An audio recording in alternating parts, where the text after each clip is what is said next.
हमारी किस्मत ऐसी है कि हम जीत जाएं तो उसका विश्लेषण हम करते हैं और वो हार जाएं तो उसका विश्लेषण आप नहीं करते। आप सिर्फ हमारी हार का विश्लेषण करते हैं और उनकी सिर्फ जीत का विश्लेषण करते हैं। तो चुनाव से पहले पूरी तरह से हम 2 राज्यों में सरकार में थे, चुनाव के बाद हम 3 राज्यों में सरकार में हैं। लेकिन मैजिक किसी और का ही चलाते हुए दिखाते हैं आप लोग। तो विश्लेषण हमारा जीत का भी कर रहे हैं और हार का भी कर रहे हैं। पिछले कुछ महीनों में हम लोग, हमारी पार्टी के प्रतिनिधिमंडल लगातार चुनाव आयोग में जाता रहा, अलग अलग मुद्दे उठाता रहा। प्रचार से संबंधित, मॉडल कोड ऑफ कंडक्ट की अवहेलना से संबंधित, एनसीपीसीआर से संबंधित, जहां एक बच्ची का इस्तेमाल किया जा रहा था मोदी जी के प्रचार में।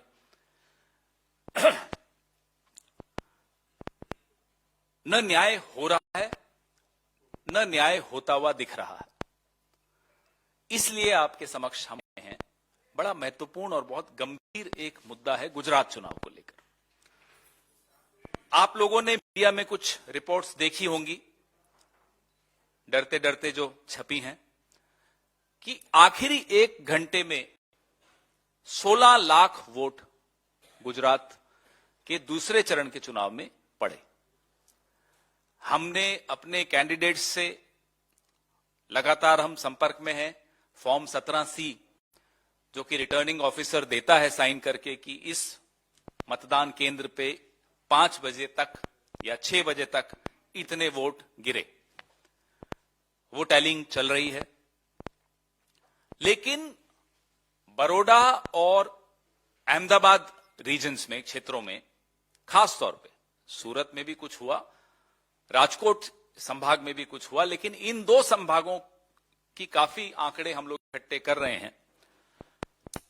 हैरानी की बात है कि 1 वोट डालने में जहां 60 सेकंड लगते हैं, अगर आप औसत निकालेंगे 5 बजे से 6 बजे के दौरान, तो 1 वोट डालने में 45 सेकंड लगे।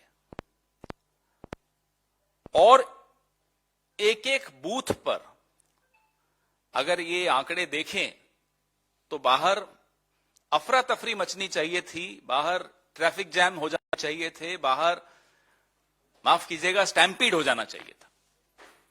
ऐसी कोई भीड़ थी नहीं। हमारे पत्रकार साथी कई वहां थे, हमारे अपने वर्कर्स थे जो लगातार कह रहे थे बड़ा फीका मतदान है, लोग निकल कर नहीं आ रहे हैं। लेकिन 5 बजे से 6 बजे के बीच में 6.5% बढ़ोतरी हो गई। तो इस दिशा में कुछ सवाल जो हम उठा रहे हैं चुनाव आयोग के सामने भी और आपके सामने भी और जनता की अदालत में भी। संजय पटेल हमारे एक उम्मीदवार, 144 रावपुरा बड़ौदा संभाग की एक सीट है, उससे हैं। 5 बजे उनके यहां 51% मतदान हुआ। वो अपने वर्कर्स के साथ अलग अलग मतदान केंद्रों पर उस वक्त घूम रहे थे, जैसा कि सारे उम्मीदवार करते हैं हर पार्टी के, और लोगों को प्रेरित भी कर रहे थे कि भाई निकलिए वोट देने। लेकिन 5 बजे के बाद, और भीड़ वो बताते हैं कि बहुत कम थी मतदान केंद्रों पर, 6 बजे 57.68% वोट हो गया। कहां से आया ये वोट, न संजय पटेल जी जानते, न कोई और उम्मीदवार जानता है। वो एक ही जानता है जो सबका मालिक एक है, कि ये आए कहां से ये वोट।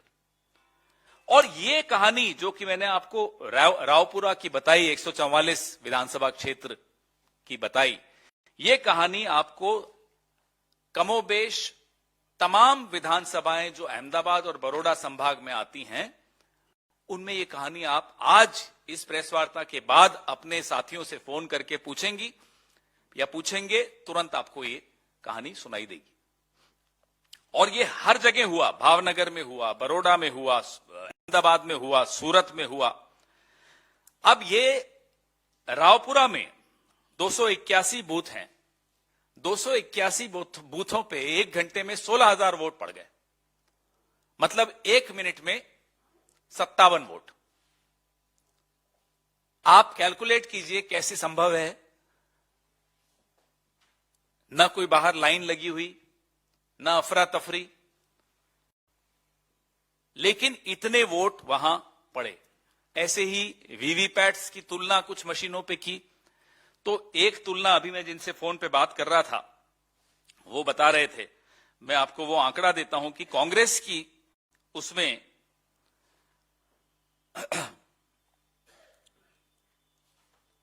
वोट वहां 7 पड़े एक पार्टी को, वीवीपैट में 21 बार पर्ची निकली उस पार्टी की। आप जानते हो कौन सी पार्टी होगी। तो ऐसे उदाहरण हम इकट्ठे कर रहे हैं, लगातार कर रहे हैं। ये जो लोकल बॉडी इलेक्शन हुए थे उस वक्त भी एक ऐसा बूथ था, धोलका नाम का बूथ था, जहां 644 वोट पड़े थे और गिने तो निकले 2273 वोट। ये नया मॉडल आ रहा है, इच्छाधारी वोट। साहेब ने इच्छा कर ली, वोट पड़ गए। लोगों की जरूरत नहीं है, मशीनों की जरूरत नहीं है, वोटर की जरूरत नहीं है, पत्रकारों की तो जरूरत है ही नहीं, विपक्ष की जरूरत तो आप जानते हैं खत्म हो ही रही है, करना ही चाह रहे हैं ये लोग, विपक्ष मुक्त भारत बना ही रहे हैं। लेकिन ये जो चुनाव मुक्त भारत हो रहा है, लोकतंत्र मुक्त भारत हो रहा है, इस विषय में हम और आपको गंभीरता से आवाज उठानी होगी, नहीं तो बहुत देर हो चुकी होगी, सब कुछ लुट चुका होगा। वेजलपुर 1 घंटे में 8.14% बढ़ा। ये मतलब सोच नहीं सकते आप, इस तरह से बढ़ा। फिर कहा जाता है कि साहब टैलिंग में टाइम लगता है, टैलिंग। ये 5 बजे के आंकड़े आ चुके थे, उसके बाद कोई भीड़ नहीं थी। ये कौन सी टैलिंग हो रही है कि सीधा 8%, 6.5%, औसतन 6.5% पूरे गुजरात में बढ़ा। हम और आप, गुजरात, आप में से कई लोग मुझे वहां दिखे थे। वोटिंग परसेंटेज प्रथम चरण, द्वितीय चरण में कम हुआ था। जिस तरह का गुस्सा और रोष था वो सबको दिख रहा था। आप में से कुछ लोग छाप भी रहे थे, लिख भी रहे थे। उसमें रूलिंग पार्टी का वोट शेयर 5% बढ़ जाए, ये सुनकर भी अटपटा सा लगता है। तो ये कौन सा मॉडल है? नरोडा में 5 बजे डिक्लेयर हुआ 45.25% वोट, 6 बजे हो गया वो 52.78%, 7.5%। और नरोडा का कैंडिडेट हमें बता रहा है कि साहब भीड़ थी नहीं, ये वोट कहां से आया? ऐसा ही आपको असरवा, दरियापुर, वेजलपुर, वटवा में 6.52% बढ़े। और सबसे महत्वपूर्ण था असरवा। अभी आंकड़ा हम लोग, क्योंकि हमारी वहां बैठक चल रही है और सब आंकड़े ही इकट्ठे कर रहे हैं फॉर्म 17C, 11.55% बढ़ गया। तो औसत निकालो तो ये 25 से 30 सेकंड में एक वोट, जैसे मशीन चलती ना, फैक्ट्रियों में जाते हैं तो मैन्युफैक्चरिंग हो रही है वोटों की। तो ये इच्छाधारी वोटों की कहानी, आप लोग भी इस पर मैं गुजारिश करूंगा कि इस पे थोड़ा आप इन्वेस्टिगेशन करिए, डरो मत, मिलकर लड़ेंगे तो लोकतंत्र को बचा पाएंगे, आने वाली पीढ़ियों को बचा पाएंगे। All that we need to do, the opposition in any country is absolutely orphaned in the absence of a strong, fearless, fair media, is all the submission is. So don't take it personally, it's never personal. And I'm sure even when it comes from your side, it's not personal. So you have a valid question, why didn't we raise it that very day? I'll give you a very straight, simple answer. Collecting Form 17Cs from across the state, centralizing it, analyzing it, takes time. And in the midst of it, of course, we are also facing the onslaught of the results in Gujarat. So it takes time. We'll take more days. And I'm warning you, it's not that process of analyzing. We're still in the process of tallying. I've just given you a dozen examples, but we have several more examples, and we are trying to collate those examples before we take the next steps. It will take perhaps a week, but it's It's not incumbent on me or you, since even if we had raised it at 5:30 or 6:30 on the day of polling, or even on the day of counting, it wouldn't have stopped the results. Therefore, we need to do our homework right, we need to prepare ourselves right, we need to arm ourselves right, equip ourselves, and then take the next steps. I'm afraid I won't be able to give you a direct answer for this. Doesn't befit anyone to accuse an institution point blank. But yes, justice should be seen as being given. And I don't see, none of us sees justice being delivered on any of our representations to the Election Commission. कुछ तो मजबूरियां रही होंगी. जो आप लोगों ने सवाल पूछा कि उसी दिन क्यों नहीं ये उठाया, वाजिब सवाल है, लेकिन पूरे गुजरात में 182 सीटों पर इतने बूथ से फॉर्म 17C को एक जगह पर इकट्ठा करना, आंकड़ों को इकट्ठा करना, उनका विश्लेषण करना, उनको टैली करना में समय लगता है. और ऐसा नहीं है कि अगर उस दिन 6:30 बजे उठा देते तो चुनाव फिर से हो जाता या रिजल्ट रोक दिया जाता, ऐसा तो नहीं है. इसलिए इसमें पूरी कार्रवाई कर ही, पूरा होमवर्क कर ही आपके समक्ष आना एक जिम्मेदार राजनीतिक दल को शोभा देता है. उससे पहले आ जाते तो शायद आप लोग हंस रहे होते. आज आपके गंभीर चेहरे देखकर मुझे अच्छा लग रहा है कि आप भी इस मुद्दे को गंभीरता से ले रहे हैं. दूसरा सवाल क्या था आपका? चुनाव आयोग पर सीधे सीधे हम आरोप लगाएं कि वो एक पार्टी के हाथ में खेल रहे हैं, ये कहना उचित नहीं होगा. लेकिन आप भी समझदार हैं, हम भी समझदार हैं कि पिछले 2 महीने में इतनी बार हम लोग चुनाव आयोग गए, ये भी हमारे साथ थे, पुनिया जी भी, कई बार मैं भी गया, इधर भी और गांधीनगर में भी, लेकिन न्याय न होता दिख रहा है, न न्याय हो रहा है. तो सवाल तो उठेंगे. और जब हम सवाल उठाते हैं तो हमें कहा जाता है चुनाव आयोग द्वारा, भाई आप तो हमें गांधी जी के 3 बंदर कह रहे हैं. तो साहब सवाल तो हर संस्था पर उठेंगे और उठने चाहिए. कोई भी संस्था, कोई हो, प्रधानमंत्री हो, विपक्ष हो, मीडिया हो, चुनाव आयोग हो, सवाल सब पर उठने चाहिए. लोकतंत्र तभी जीवित रहेगा.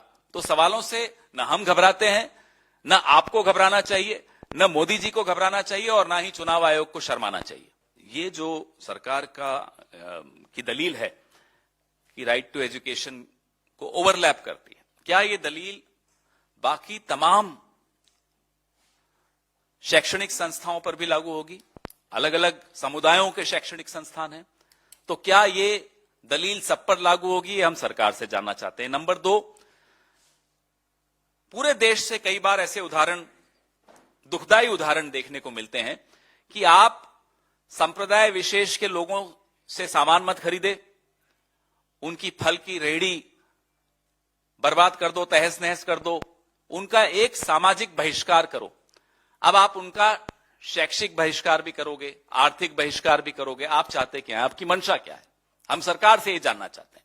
क्यों ये सरकार संविधान द्वारा ली गई शपथ, जो हाथ में संविधान को रखते हैं शपथ लेते हुए, उसी संविधान की अवहेलना क्यों करते हैं, उसकी धज्जियां क्यों उड़ाते हैं?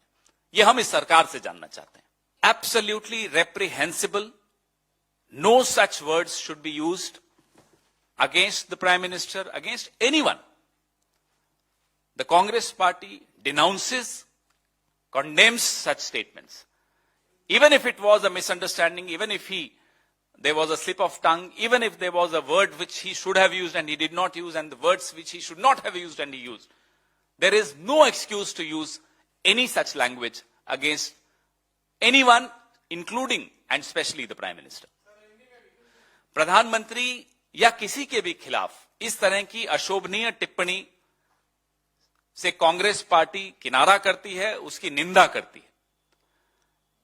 शाब्दिक हिंसा का स्थान एक परिपक्व लोकतंत्र में हो ही नहीं सकता, और कांग्रेस पार्टी ये नहीं होने देगी. भले ही इस व्यक्ति से कोई शब्द गलत निकल गया या कोई शब्द में चूक हो गई, कोई बहाना नहीं हो सकता, कोई कारण नहीं होना चाहिए कि किसी के खिलाफ इस तरह की शाब्दिक हिंसा के शब्दों का इस्तेमाल किया जाए.